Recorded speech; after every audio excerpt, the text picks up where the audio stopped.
I'm working with a Novation Super Bass Station that I just purchased, broken of course. It does not produce any audio. It does have some other defects that I'll show you as well, in case you run into them. And what I'm doing right now is I'm just going to show you some basic testing that I've been doing to try to see the extent of the problems. So the display works fine. This is patch selection. Go into Finder mode where you can jump around to find similar patches. I'm going through multiple banks here. So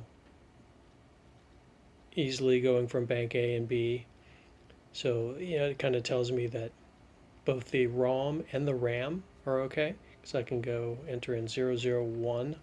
So that's patch 1 in the first bank. So that is a ROM patch. So those are good. The low frequency oscillator, it's got an LED which indicates its speed, and you can see as I increase it, that works fine. As I already said, there's no audio output. I keep hoping I'll hear something, but I hear nothing. It's just completely dead, not even noise, not even electrical sound from anything. So MIDI channel 1 is the input, transmit is on 10, that's fine. Now that's a little weird. So what's going on here, let me turn off, get that out of the picture there, is the portamento potentiometer also doubles as the data entry. So watch this. If I put some pressure on it, I can lock it more or less to one position. I can even change it. See, I'm dialing it up, right? Goes up to 12, and then here's I guess, I don't really know. I guess that just means, it really means off. That's all you can do with a 2-character display. So it sort of works, right? But it causes some problems because if I try to go to the next setting, I can't get there. And the next setting is where I need to go. It's the utilities. So what I found is if I put some pressure on it, then I can get to the utility functions. Now, the utility function is what I wanted to get to, because what I am in right now is the mode for sending sysex. So this is AS, it's not A5, it's AS.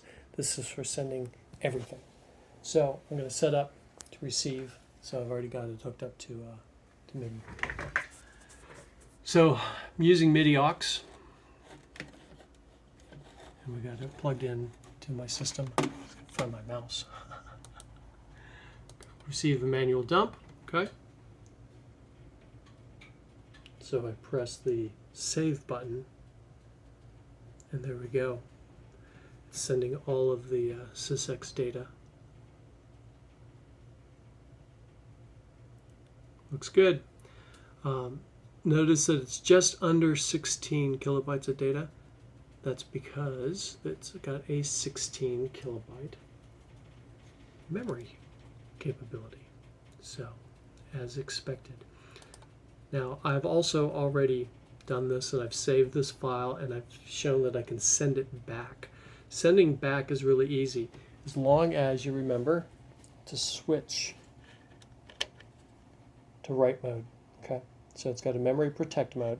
So when you're in write mode, all you do is initiate sending from MIDI aux or whatever software you're using, and it will send the sysex file.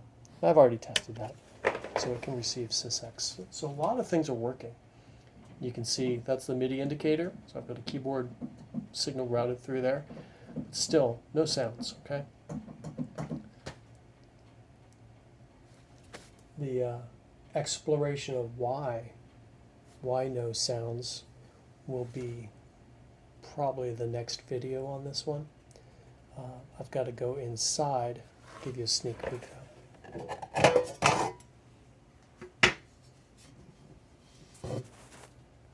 It's principally SMD construction, but there are a few ICs, old dip style as opposed to the surface mounted variety. Firmware, opto isolator, for MIDI, and these chips there are for the stereo analog chorus. So very tidy power supply. That's the regulator right there.